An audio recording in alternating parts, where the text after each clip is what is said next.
शुभ प्रातः बच्चों, 7वीं कक्षा में आप सबका स्वागत है। मैं ज्योतिका कपूर आपकी संस्कृत अध्यापिका हूँ। बच्चों, आज की कक्षा में हम अभ्यास कार्य के प्रश्नों को पूर्ण करेंगे जो बाकी हमारे रह गए थे। तो चलिए शुरू करते हैं। चतुर्था पाठा मम भगनी मानसी। अभ्यास कार्य है, प्रश्न 8 है बेटा हमारा, अनुवादम कुरुत, अर्थात अनुवाद करें। ये वाला प्रश्न बेटा बहुत महत्वपूर्ण होता है क्योंकि ये प्रश्न ना आपकी परीक्षा में जरूर पूछा जाता है। तो चलिए शुरू करते हैं। पहला भाग है, कल मेरे छोटे भाई का जन्मदिन है। तो कल शब्द के लिए लिया बेटा हमने श्वः। आने वाले कल के लिए ना हम श्वः शब्द का प्रयोग करते हैं संस्कृत में, ठीक है। तो श्वः, मेरे के लिए लिया हमने मम, जो अस्मद शब्द का रूप है और इसमें षष्ठी भक्ति लगी है। बच्चों, रा रे री काके की संबंध कारक के योग में मम शब्द का प्रयोग किया जाता है अस्मद शब्द के रूप में। तो ये बना मेरे। छोटे भाई का के लिए हमने लिया अनुजस्य। अनुजस्य यानी छोटे भाई का। आपको मैंने पहले भी बताया, जो कारक चिन्ह होते हैं ना, जैसे ये का, से या को, ये जो कारक चिन्ह होते हैं हिंदी में, ये शब्दों के साथ ही लगा करके उसमें लिखे जाते हैं संस्कृत में। तो यहाँ हमने छोटे भाई का के लिए अनुजस्य शब्द का प्रयोग किया है। जन्मदिन के लिए लिया हमने जन्म दिवसा, और है के लिए लिया अस्ति। तो ये पूरा वाक्य बनेगा, श्वः मम अनुजस्य जन्म दिवसा अस्ति। आइए बच्चों अगले वाक्य पर, मेरे मित्र मेरे घर आएंगे। मेरे शब्द के लिए वही हमने लिया अस्मद शब्द का षष्ठी भक्ति का एक वचन जो बनता है मम यानी मेरे। मित्र शब्द के लिए लिया हमने मित्राणी। बच्चों, यहाँ पर हमें ना क्रिया को देख करके पता चल रहा है, क्रिया में लिखा है आएंगे, तो यानी बहुत सारे मित्र आएंगे। तो यहाँ जो मित्र है वो बहुवचन में आना चाहिए, इसलिए हमने मित्र शब्द रूप का ही बहुवचन में लिया शब्द जो बना मित्राणी। मेरे के लिए फिर लिखा मम, और घर में आएंगे, चाहे में और पर यहाँ पर दिया नहीं गया, लेकिन घर में आएंगे इसलिए हम यहाँ पर शब्द लिखेंगे सप्तमी भक्ति, ग्रह शब्द का सप्तमी भक्ति लगाया हमने, बना ग्रहे। आएंगे के लिए लिया हमने आगमिष्यन्ति। बच्चों, आगच का अर्थ होता है आना और गच का अर्थ होता है जाना। तो ऐसे ही आगमिष्यति का अर्थ होता है आएगा और गमिष्यति का अर्थ होता है जाएगा।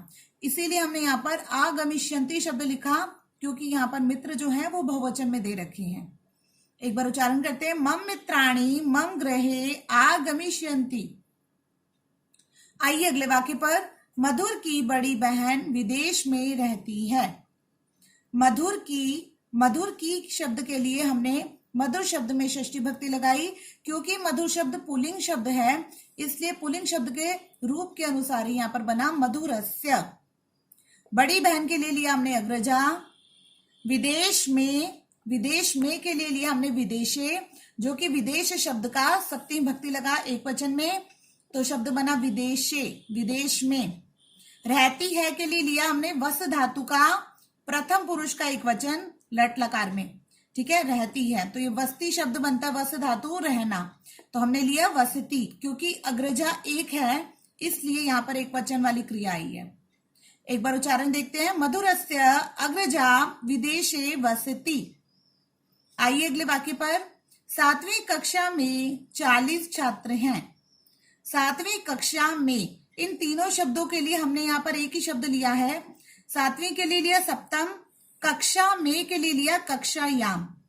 क्योंकि कक्षा शब्द स्त्रीलिंग है इसलिए स्त्रीलिंग शब्द के रूप के अनुसार ही यहाँ पर कक्षायाम सप्तमी भक्ति लगी है। में और पर जहां पर भी बच्चों आता है ना कारक में, वहां पर सप्तमी भक्ति का प्रयोग होता है। तो यहाँ पर कक्षा शब्द लिया और उसमें सप्तमी भक्ति लगाई तो बना कक्षायाम, सप्तम कक्षायाम। 40 शब्द मैंने आपको नहीं कराया हुआ है गणना में, तो आपने याद करना है कि 40 को बोलते हैं बेटा संस्कृत में चत्वारिंशत्। छात्र, बहुत सारे छात्र हैं इसलिए हमने इसका छात्र शब्द का बहुवचन लिया जो बना छात्राः। है पे बिंदी है क्योंकि बहुत सारे छात्र हैं इसलिए हमने संति शब्द का प्रयोग किया जो कि बहुवचन के लिए लिया जाता है में। तो उच्चारण देखिए, सप्तम कक्षायाम चत्वारिंशत् छात्राः सन्ति। आइए अगले वाक्य पर, मेरे नाना नानी यहाँ खाना खाएंगे। मेरे के लिए वही लिया हमने मम शब्द, नाना के लिए लिया माता महा, नानी होता है माता मही बच्चों। और यहां के लिए लिया अत्र, अत्र एक अव्यय शब्द है बेटा संस्कृत में। खाना के लिए लिया भोजनम और खाएंगे के लिए लिया खादिष्यताः। अब हमें कैसे पता चला कि यहाँ खादिष्यताः आएगा? क्योंकि यहाँ पर खाएंगे, नाना और नानी दो हैं, तो हमने यहाँ पर खाएंगे शब्द से पता चला कि वो लिट लकार है। पहले पता चला कि वो खाद धातु लगी है इसमें, फिर हमने इसमें देखा कि ये लिट लकार यानी भविष्यत काल को लेना है हमने, तो हमने बनाया खादिष्यता। और हमें पता चला द्विवचन में है, तो हमने इसलिए खादिष्यता प्रथम पुरुष का द्विवचन लिया। ठीक है बच्चों, ऐसे हमें ध्यान रख करके क्रिया को लगाना होता है। तो आपका गृह कार्य केवल इतना है कि आपने प्रश्न 8 अपनी कार्य पुस्तिका में पूर्ण करना है। और यदि आपको इससे संबंधित कोई भी परेशानी हो तब आप मुझे कमेंट बॉक्स में लिख सकते हैं। आज के लिए इतना ही, धन्यवाद।